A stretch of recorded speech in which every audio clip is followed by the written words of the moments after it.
መሲ ምናልባት እኔ ስለ እውነት የመጨረሻ አንድ የሚሰማኝን ነገር ልናገርና እኔ ይብቃኝ። መሲም ፍሬም በመጀመሪያ አክብራችሁ ስለጠራችሁ በጣም ነው የማመሰግነው። መሲም ፍሬም ለእኔ ለምሰጡኝ ክብር በጣም በጣም ነው የማመሰግነው። ስለ እውነት እግዚአብሔር ያክብርልኝ እና እኔ እንደ ቤተክርስቲያን ልጅነት አሁን እንዳለሁበት ቦታ ለምሳሌ እኔም ስሜት አለኝ። ሰዎች ሲናገሩኝ ይከፋኛል። ሰዎች ሲናገሩኝ ትንሽ ቅር ሊለኝ ይችላል። ነገር ግን እናንተ ለምሳሌ በአንዳንድ ነገሮች ስትቆጡ ግን ከእናንተ ጋር አብሬ ደግሞ እንድቆጣ ቤተክርስቲያኔ ያው አትመክረኝም። ስለዚህ እኔ ልክ በቤተክርስቲያን ውስጥ አገልጋይ ተብለን እስከተጠራን ድረስ አክት ማድረግ ያለብን እንደ አገልጋይ ነው እና ምን እናድርግ?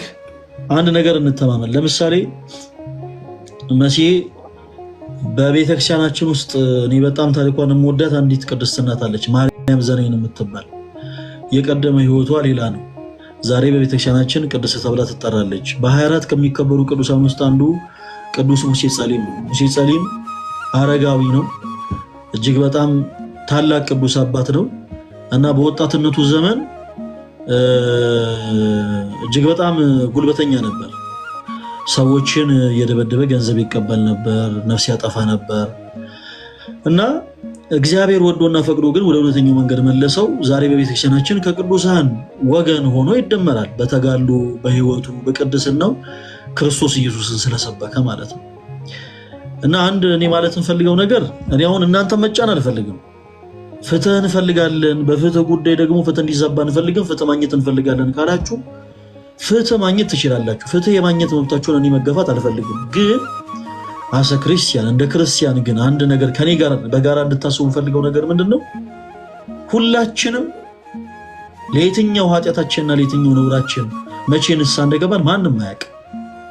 እግዚአብሔር በሚያውቀው ዛሬ ፈለገ አትናቴዎስ እናንተ ፊት እግዚአብሔር አምላክ በሞገስ በጸጋ አቆሞ አንደበተ ርቱዕ አድርጎኝ ቃሉን እየተናገርኩ ከማስተማሪ በፊት የነበረኝን ህይወት እኔ ያውቀዋል። በስፖርት ዓለም ላይ ሆነን በጣም በጣም በጣም እንደው ከመንፈሳዊ ህይወት ርቀን ብዙ ስህተቶችን ሰርተናል። ያለፈውን ስህተቴን ግን እግዚአብሔር ረስቶታል። እግዚአብሔር የተመሰገነ ይሁን። ለምን ንስሐ ገብቼበታለሁ። እና መሲህ ምን አለ መሰለሽ አንዳንድ ጊዜ ሆት ሆነን ሰዎችን ወደ ተሳሳተ መንገድ እንዳንመራ ጥንቃቄ ብንወስድ መልካም ነው። ለምሳሌ እኔ የረሳሁትን ታሪኬን መጥቶ የሆነ ሰው ላይቭ ስትሪም ላይ መጥቶ ሊያወራ ይችላል። ለምሳሌ ሰው ደብድቦ ሰው እንደው ጥርስ አውልቆ ያውቃል፣ አጉሎ ያውቃል ምናምን እንደዚህ አይነት ነገሮችን አድርጌ አውቃለሁ ከዚህ ቀደም በህይወት። እግዚአብሔር ይመስገን አሁን ላይ እንደዚህ አይነት ነገር ውስጥ አልገባም። ከዚህ ቀደም በነበረ ህይወት ላይ ግን እንደዚህ አይነት ነገር አድርጌ በነበረበት ወቅት የሚያውቁኝ ሰዎች መጥተው ምን እሱን እናውቅ የለ እንዴ እሱ ምን በየቦታው የሚጣላ በየቦታው የሚደባደብ ተራዱር እያደለ እንዴ ስላሉ እኔን አያንጹኝ ማያርሙ እና ምን እናድርግ መሰለሽ መሲ ይሄ ነገር በቃ ለአሁን ለመጨረሻ ጊዜ እሺ ተባብለን ተስማምተን እንዝገው።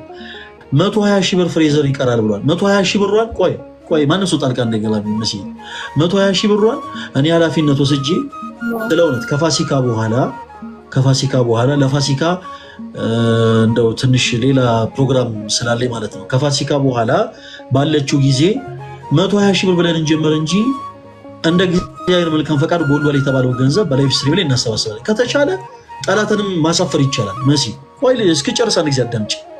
አንቺም ባለሽበት ፍሬዘርም ባለበት ሰሙ ራሱን ባለበት ላይቭ ስትሪም ላይ ተገኝተን እሱም ቤት ሊሆን ይችላል፣ አንቺም ቤት ሊሆን ይችላል፣ እኔም ቤት ሊሆን ይችላል። ገንዘቡን እናሰባስባለን።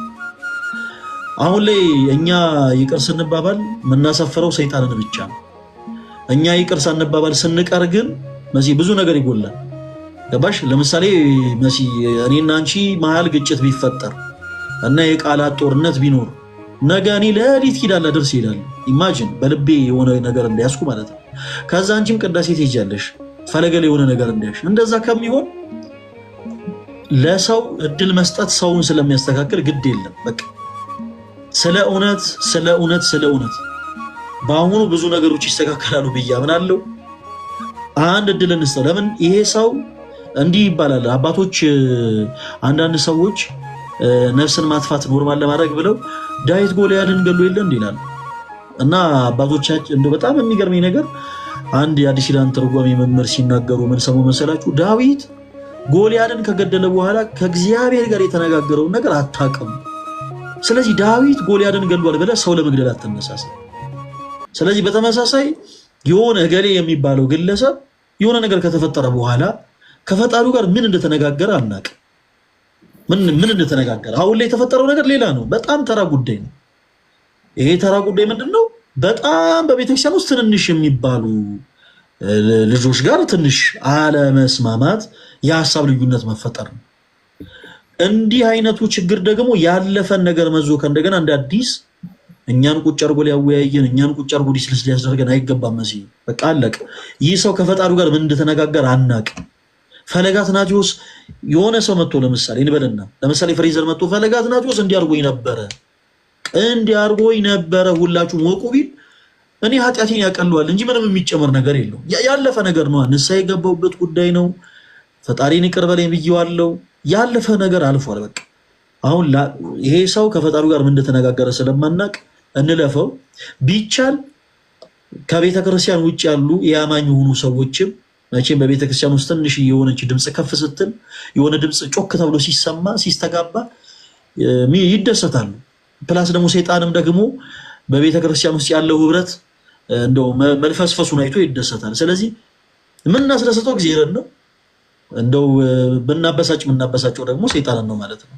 እና ጉዳዩ በቃ ምንም ነገር አሁን እዚህ ላይ መሲዬ እንደው በክርስቶስ ልለምንሽ፣ ፍሬዘርዬም በክርስቶስ ልለምን አንድ ነገር እናደርግ።